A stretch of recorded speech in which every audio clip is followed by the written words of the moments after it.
Interstate 68 is one of the shorter two-digit interstates, clocking in at 113 miles.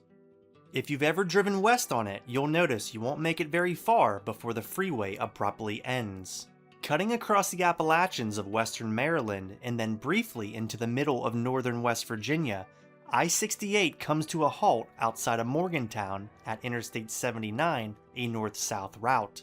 Travelers leaving the crowded Baltimore and DC area headed west usually turn north right at I-68's beginning and pick an expensive and crowded PA turnpike. Or some may travel I-68 partially, since Google Maps suggests diagonal smaller routes into Pennsylvania to line back up with Interstate 70. Signs plead for drivers to take this alternative route west, and you would avoid major tolls in doing so. Highways cutting through Appalachia are nothing new, but I-68 is not worth it for many travelers because I-68 does not go west enough to integrate into the rest of the interstate highway network. This is the story of Interstate 68, its abrupt end, and its debated path to continue westward. Follow along as I take you through the mountains to show you the challenges, terrain, and existing connections to extend I-68 to make it more desirable to long-haul travelers. In the early 1960s, the federal government began to combat poverty in the Appalachian Mountains. The feds realized that before they could improve healthcare, education, or business opportunities, they had to physically connect the region to the rest of the country. The rugged Appalachian Mountains made travel and commercial freight difficult, effectively walling off these communities from larger national markets. The Appalachian Regional Development Act of 1965 created the Appalachian Development Highway System to open up Appalachia. Corridor E was one of the routes chosen to cut a modern four-lane freeway between I-70 at Hancock and I-79 at Morgantown, tying western Maryland and northern West Virginia into the larger interstate system with access to Baltimore, Washington, and Pittsburgh. I-68 would follow a corridor people have been chasing for 2 centuries. The Cumberland Road, C&O Canal, and the B&O Railroad, which all use the same general east-west pathway through this part of the mountains. I-68 would be the modern version of one of the oldest transportation corridors in the region. To understand why the Morgantown endpoint made sense, you have to go back to the problem the road was created to solve. In the mid-20th century, the route through western Maryland was still heavily dependent on US 40, which was a winding road with steep grades and sharp curves. This new road, I-68, the National Freeway, would continue to blaze due west to connect with Interstate 79 at Morgantown. For travelers, that translated into real advantages, as I-68 functioned as a toll and tunnel-free mountain crossing. I-68 ended near Morgantown because the road was never originally planned to keep going. It was a struggle to build the 113-mile roadway in the first place. In Maryland, construction stretched across 26 years with long periods of progress interrupted by funding droughts, environmental fights, and route debates. The last 19-mile missing link east of Cumberland opened in 1991, and the National Freeway was formally designated Interstate 68. The most significant feat in Interstate 68 is without a doubt Sidling Hill.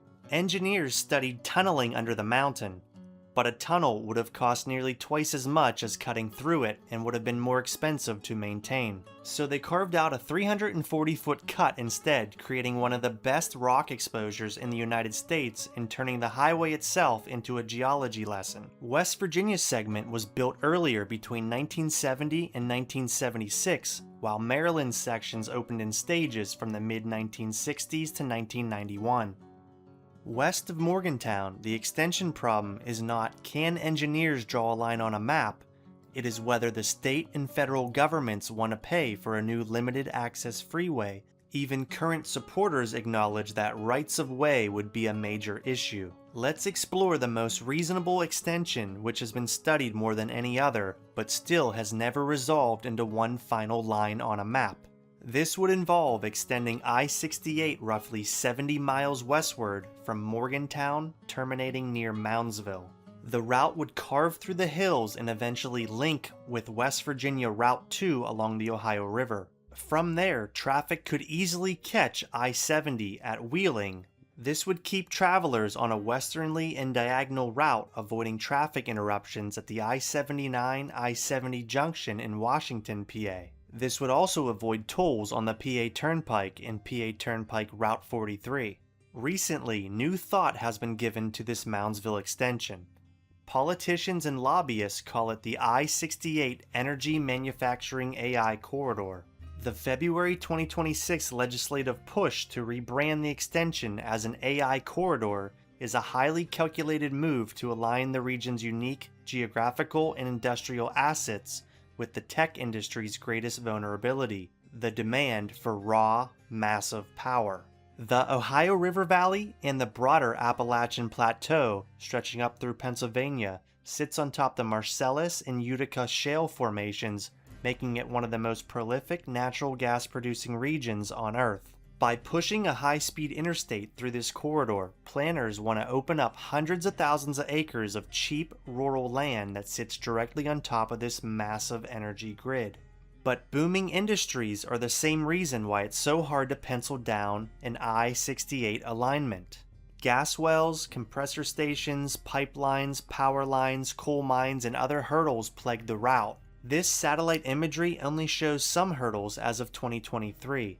Many more obstacles have popped up in the area, and the next big I-68 controversy may not be an extension at all. The Maryland DOT is at a major crossroads regarding the I-68 Cumberland Viaduct. They are currently deciding whether to simply rehabilitate the existing structure or completely rethink and reline the segment that cuts through the city.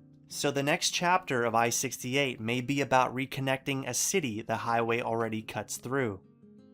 From what I have penciled in, it could make sense for I-68 to piggyback I-79 north across the existing bridge across the Monongahela River just past Morgantown to benefit from Morgantown's service and food options, and then cut west above town and skirt the Pennsylvania border. But this extension is where the flat land disappears. Entering the Allegheny Plateau is a gauntlet of constantly heavily dissected hills with steep valleys, almost the opposite of Western Maryland with just several sharp ridges but having long valleys in between. It would be best not to go into Pennsylvania so a third state is not involved, so avoiding Pennsylvania and continuing just south of the Mason-Dixon line and then northwest, the route could squeeze past the city of Cameron with an interchange and then let off into Moundsville at the Moore Bridge. Then travelers could follow Ohio's Route 7, which is a limited access 4-lane highway 10 miles north to Interstate 70. This is where I-70 is already spliced into two separate segments. So to reiterate the original question of why Interstate 68 ends near Morgantown, it reached the place it was designed to reach. Corridor E was built specifically to connect I-70 at Hancock with I-79 at Morgantown and to reduce the isolation of Appalachian communities along that line. Everything west of Morgantown has always been a second idea, not the unfinished tale of the first one, yet, which still leaves drivers staring west and thinking it ought to keep going.